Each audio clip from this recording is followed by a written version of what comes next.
The sun was setting, painting the sky in strokes of orange and pink as Sergeant Dana Whitaker drove down a quiet stretch of highway. She had been on the road for hours and desperately needed a break. Spotting a small gas station ahead, she decided to stop for fuel and a short rest. Dana wasn't your average traveler. She was a decorated military canine handler, known across the ranks for her work with some of the most skilled service dogs in the field.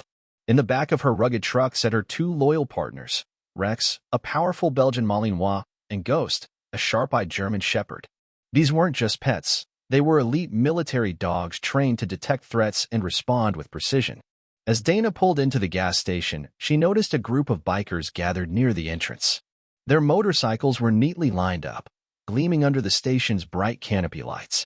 They were loud, laughing among themselves, the sound echoing in the otherwise quiet lot. Dana ignored them, parking her truck near a pump and stepping out. She adjusted her uniform and walked toward the pump, swiping her card to pay for gas. Laughter erupted from the biker group. Dana could feel their eyes on her. She had seen that look before, skepticism mixed with bravado. One of the bikers, a tall man with a red bandana, elbowed his buddy and pointed in her direction. "Hey, check this out. A soldier lady out here all by herself," he said with a snort. His friends turned to look. Some smirked. Dana kept her gaze on the gas pump, not giving them the satisfaction of a reaction.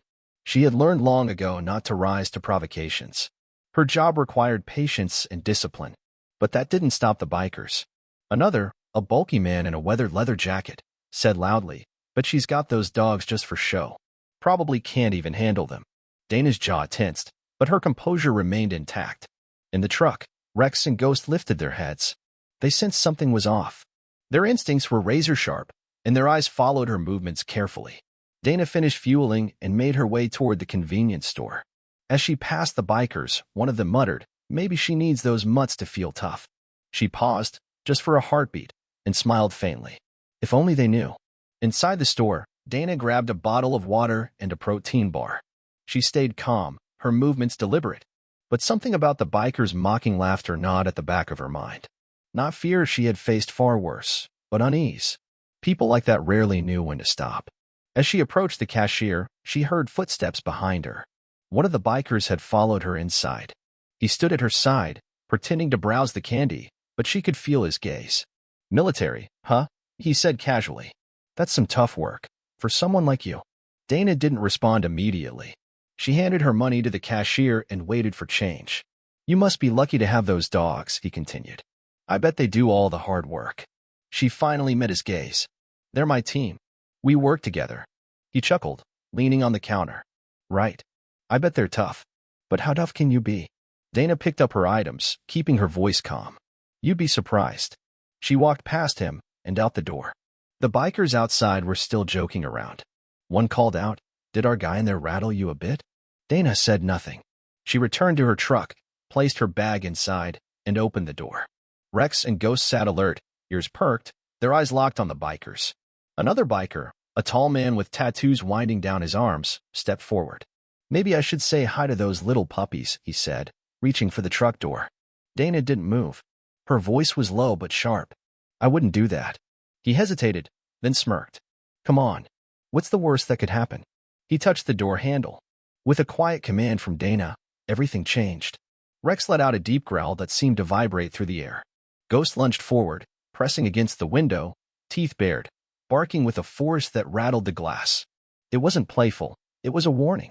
The biker stumbled backward, arms raised. "Whoa. Okay. Okay."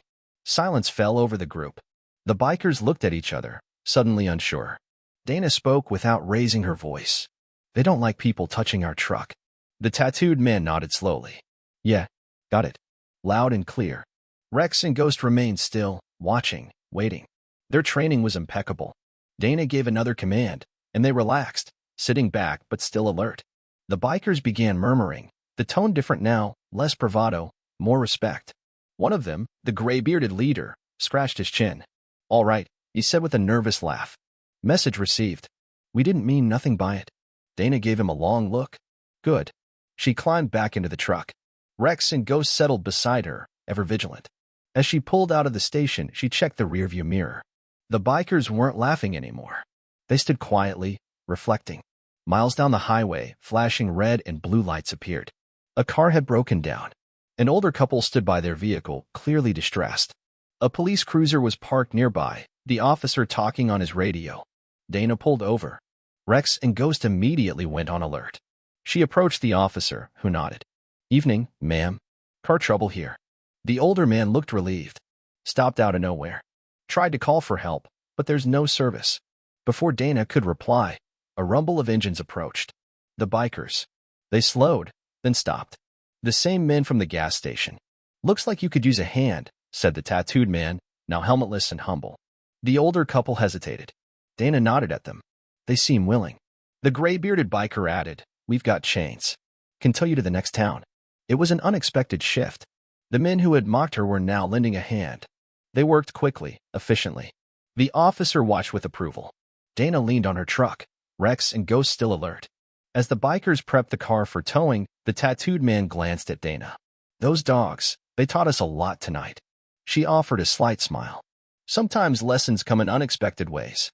The convoy pulled away, the older couple's car in tow. Back in her truck, Dana gave Rex and Ghost each a pat. "Good work." The base was only a few miles ahead now. As she approached the gate, the guards waved her through. She parked at the K9 unit facility. Rex and Ghost jumped out, stretching but ready. Dana crouched beside them. "You were incredible today," she whispered. "They won't forget you." The next morning, under golden sunlight, the trio prepared for training. Dana clipped their leashes and led them out. Another handler waved. "Heard you had a night." "Yeah," she chuckled. Some folks learned not to underestimate a K9 team. Rex darted through the obstacle course. Ghost soared over hurdles. Watching them reminded Dana why she did this. She may never see those bikers again, but they wouldn't forget her. Real strength didn't shout. It acted. And Dana Whitaker and her dogs had spoken volumes. Just as Dana was about to call it a day, her phone buzzed. It was the base commander. "Whitaker, we've got an emergency situation, an armed robbery in progress at a nearby warehouse. Local PD requested assistance. You're closest. Can you respond?" "On it, sir." She turned to Rex and Ghost. Their ears perked. They were ready. 10 minutes later, Dana's truck screeched to a stop outside the warehouse. Officers took cover behind patrol cars. Shots had been fired inside. Hostiles armed. "We think he's holding a worker hostage," one officer said.